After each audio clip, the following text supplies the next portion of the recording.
Miles de mujeres convivimos diariamente con nuestro maltratador. El confinamiento ha endurecido esta situación. Necesitamos ponernos a salvo de esta violencia machista.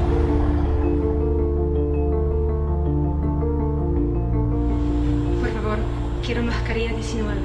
Sí, claro, por supuesto. Pide en farmacia mascarilla 19 y nosotras podremos ayudarte. Instituto Canario de Igualdad, Gobierno de Canarias.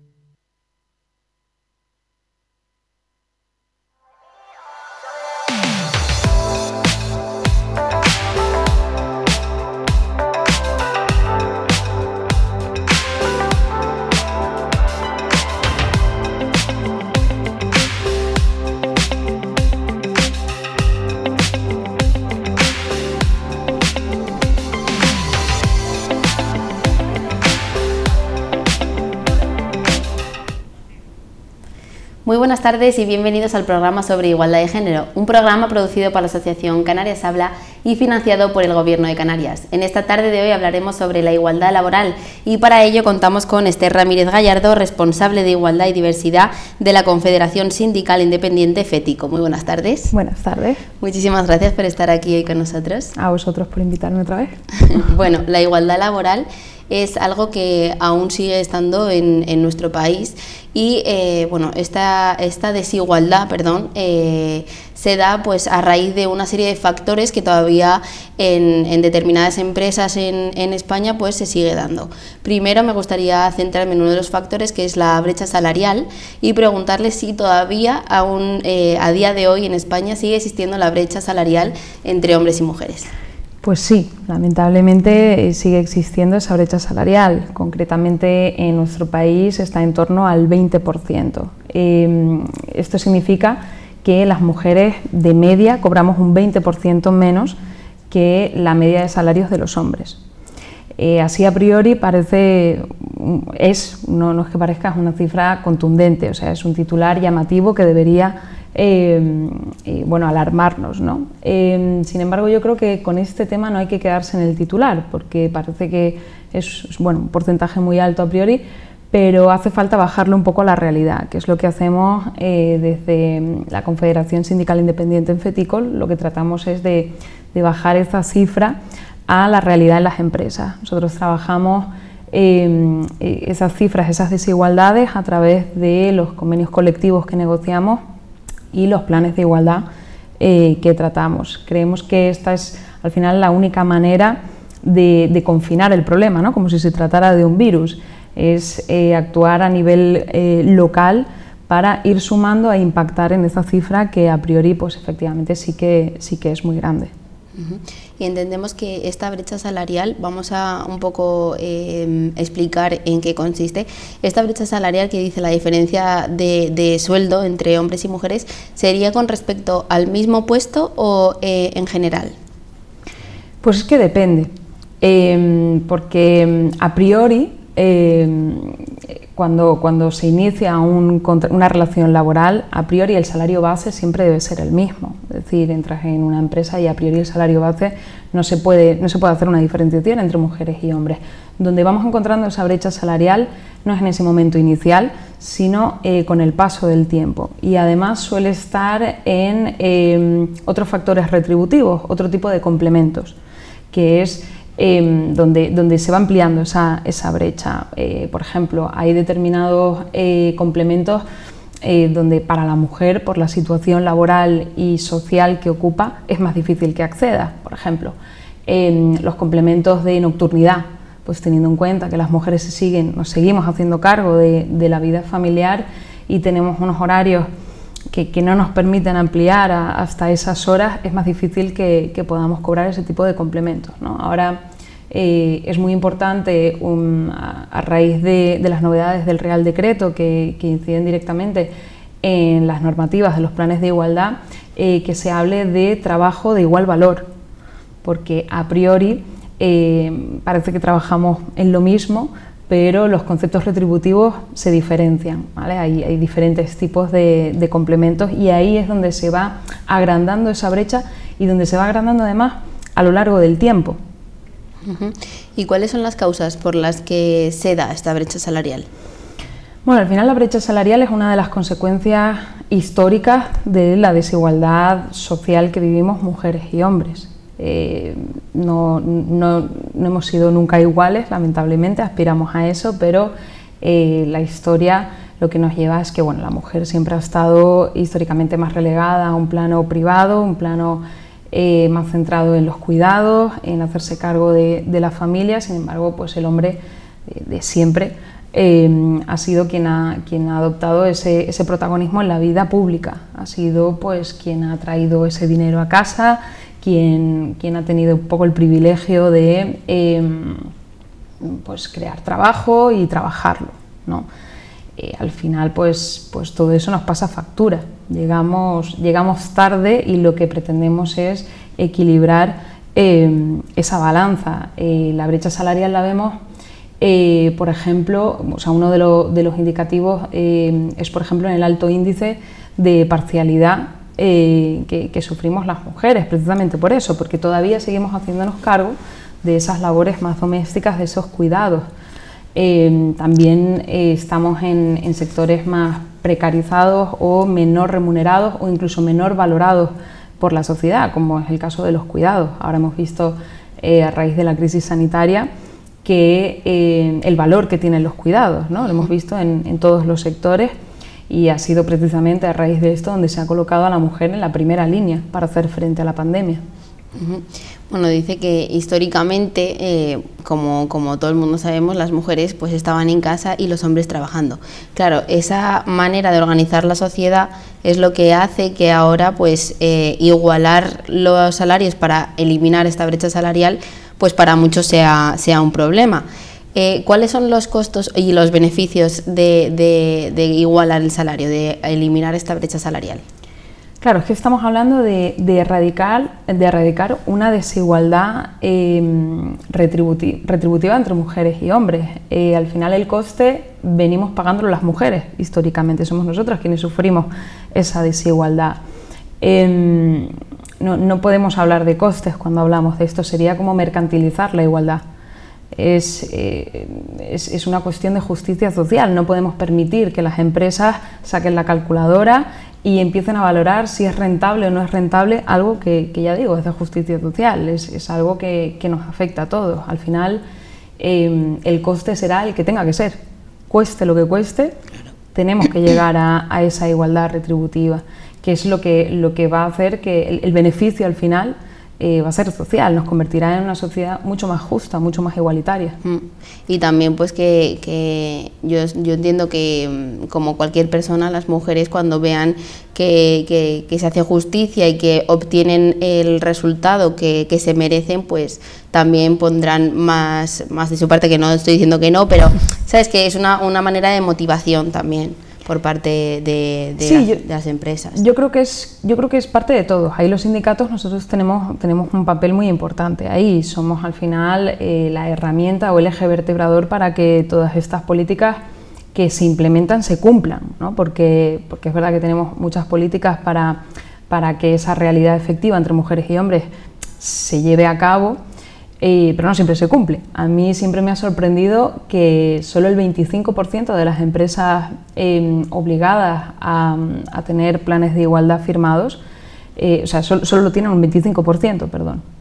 Y esto es algo que bueno, yo creo que también ha sido asignatura pendiente de los grandes sindicatos, sí, y en lo que nosotros pues siempre hemos estado muy pendientes. Nosotros nos sentimos muy orgullosos de haber negociado y firmado todos los planes de igualdad en todas las empresas en las que FETICO tiene representación. Esto es muy importante porque al final es darle herramientas a la sociedad y en este caso herramientas a las empresas, presionar muchas veces para que eso se lleve a cabo y desde abajo, como decía antes, conseguir esa igualdad real y efectiva. Me gustaría ahora hablar y centrarme en la educación y la formación, porque esto al final afecta también directamente a luego la parte laboral, al mercado laboral. Se dice que existe una diferencia en la formación y en la educación entre hombres y mujeres, ¿es cierto? Es cierto, yo lo veo a diario totalmente, es una realidad y para mí es una triste realidad. No se educa igual a los niños que a las niñas, no recibimos la misma educación.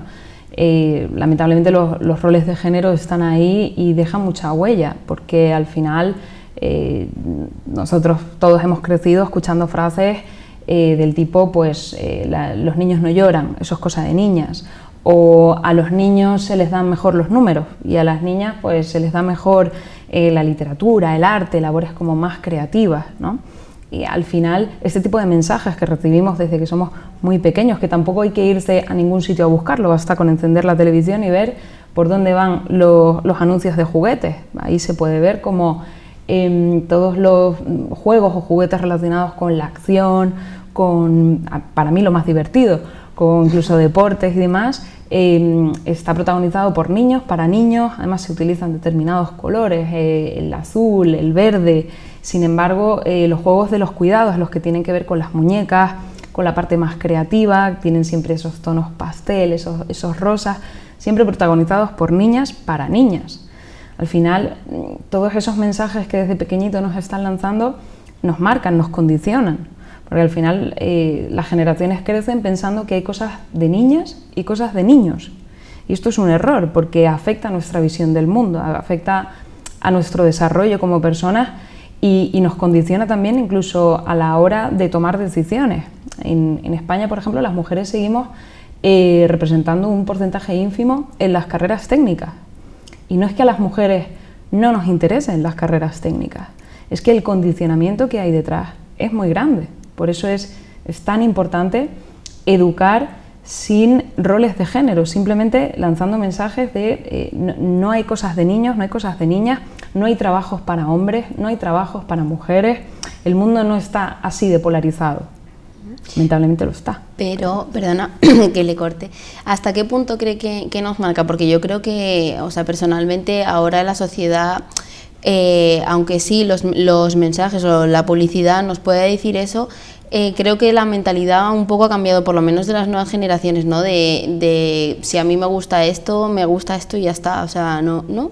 Total, sí, no quiero ser yo la pesimista, yo soy consciente de que hemos vivido un avance enorme. La realidad ahora mismo, la actualidad no tiene nada que ver a la de hace 80, a la de nuestros padres, la de nuestros abuelos, nada que ver. Probablemente nuestros abuelos, pues nuestras abuelas no trabajaran, se quedaban en casa y esos roles están mucho más marcados. Yo creo que hemos avanzado muchísimo, desde luego, pero seguimos recibiendo esos mensajes. Al final la publicidad no deja de ser el reflejo de una sociedad. La publicidad suele ser conservadora, suele conservar esos valores que a la sociedad le cuesta más cambiar. Yo creo que sí, que decidimos con mucha libertad, pero en este tema además siempre me acuerdo de una autora que me gusta muchísimo, que siempre recomiendo, una filósofa y feminista, se llama Ana de Miguel, en un libro que se llama Neoliberalismo sexual, y que habla justo de esto, de el falso mito de la libre elección. Parece que como ya vivimos en una sociedad donde tenemos una constitución que equipara los derechos y las obligaciones de mujeres y hombres, ya está la batalla ganada. Y muchas veces que me encuentro con empresas que me dicen, pero si aquí, pero hombres y mujeres somos iguales, ¿de qué os quejáis? Claro, es que una cosa es lo que está en el papel y otra cosa es la realidad hacia la que hay que seguir tirando. ¿Hasta qué punto decidimos con libertad, sin tener tan presentes esos condicionamientos que muchas veces forman parte de un sesgo inconsciente que hasta que no somos conscientes no podemos cambiar? Como decía al principio, bueno, ahí existe una serie de factores por los que se da esta desigualdad laboral. Otro de ellos, que a lo mejor es algo más indirecto, es la conciliación laboral. ¿La conciliación laboral en qué sentido? Se ha demostrado que hay muchísimas mujeres que la conciliación laboral la manejan perfectamente, trabajan y luego pues se dedican a sus hijos y cuidan a sus hijos, pero luego existen otros casos, y además en este programa se ha visto y se ha sido testigo de este tipo de casos, en el que pues la mujer, o sea, el jefe o la jefa, le hace elegir entre ser madre o profesional, y ahí viene el problema. ¿Qué opina sobre esto? Pues yo aquí voy a ser más optimista. Yo creo que esta realidad es cada vez pues más cambiante a mejor, en el sentido de que no se vive tanto, pues como antes hablábamos de abuelos o padres, ¿no? Creo que ahora mismo es más una minoría. El reto está en esa conciliación, en en ese balance entre la vida profesional y la vida familiar. Eso es hablar al final de conciliación. El reto está ahí. El problema es ese bagaje que seguimos arrastrando las mujeres, donde para que eso sea posible, pues hay una parte que tengas que sacrificar, pues ya sea tu carrera profesional o incluso salario, adaptando o reduciéndote la jornada. Es bastante complicado. Aún así creo que estamos mucho mejor que antes, pero sí es el reto. Y para hablar de conciliación también hay que hablar de corresponsabilidad. No puede ser que todo ese peso, que al final es un doble peso, el trabajo y luego el trabajo no remunerado, que es el que empieza cuando vuelves a casa, ¿no? No puede ser que siempre recaiga sobre la mujer. Hablar de corresponsabilidad es un reparto más o menos equitativo entre esas labores de cuidados, de atención a la casa, la vida personal, que se deberían repartir en general si hablamos de pareja. Totalmente de acuerdo. Y en este tipo de casos, que digo que les hacen elegir entre una u otra cosa, ¿cómo podríamos solucionar este problema? Yo creo que a la conciliación hay que darle una vuelta, en el sentido de, cuando hablamos de conciliación y en las empresas, se habla fundamentalmente de reducciones y de adaptaciones de jornada, ¿no? Que es al final un parche, porque al final reducirte la jornada para atender a los cuidados de un menor, la mayoría de los casos, aumenta la brecha salarial. Es uno de los factores que aumentan esa brecha salarial y además estanca y condiciona el desarrollo profesional de las mujeres, que ven están en determinados turnos durante determinadas horas y es muy difícil que puedan seguir desarrollándose dentro de una empresa. Para las empresas es relativamente fácil, porque un turno de 8 a 3 y ya está. Y ya con eso, yo creo que la conciliación hay que reflexionar sobre estas medidas. Creo que hay que dar un paso más allá. Creo que deberíamos replantearnos incluso nuestros propios modelos productivos. Seguimos encajados en que hay que trabajar 8 horas, hay que ir a la oficina o al centro de trabajo y no salimos de ahí. Yo creo que podríamos un poco reinventarnos y es verdad que las empresas tienen una serie de necesidades y las personas trabajadoras tienen otras, ¿no? Y es labor también de los sindicatos mediar para que se llegue a un punto intermedio, pero creo que también es labor de la sociedad reflexionar sobre este tipo de cuestiones. Hablo, por ejemplo, de seguir fomentando el teletrabajo, que parece que fue nuevo cuando, con toda la crisis sanitaria y el primer estado de alarma, todo el mundo se volvió loco con el teletrabajo, que está bien, porque al final, hasta que no has visto una necesidad productiva, no has tenido que obligarte a replantearte ese modelo, pero que no caiga en el olvido. Hemos vuelto a las oficinas, hemos vuelto a pasar 8 horas y a tener reuniones, pues si pueden ser presenciales, mejor. Hablo también de una flexibilidad en la entrada y la salida, pues probablemente sea mucho mejor, en vez de tener que reducirte la jornada y estar de 8 a 3, quizás sea más viable y no repercuta directamente en el salario, por ejemplo, tener un margen en la entrada para, pues no sé, si tienes que llevar a los niños al colegio, pues tener una flexibilidad en la entrada. Puedes entrar de 8 a 10, algo que sí que se está empezando a hacer en algunas empresas y en función de la hora a la que entras, pues luego adaptar también la salida. Yo creo que la conciliación debe pasar por esa revisión. No debemos quedarnos encajados en ABC, que al final está visto que es un parche y que repercute directamente en las mujeres, que somos quienes nos acogemos a esas medidas. Pues muchísimas gracias, ha sido un placer tenerla con nosotros, a ver si de un par de años allá conseguimos todo lo que... conseguimos una igualdad laboral, y hasta es lo único que pedimos. Esperemos que sí. Muchas gracias. Nosotros nos vamos a publicidad y enseguida volvemos.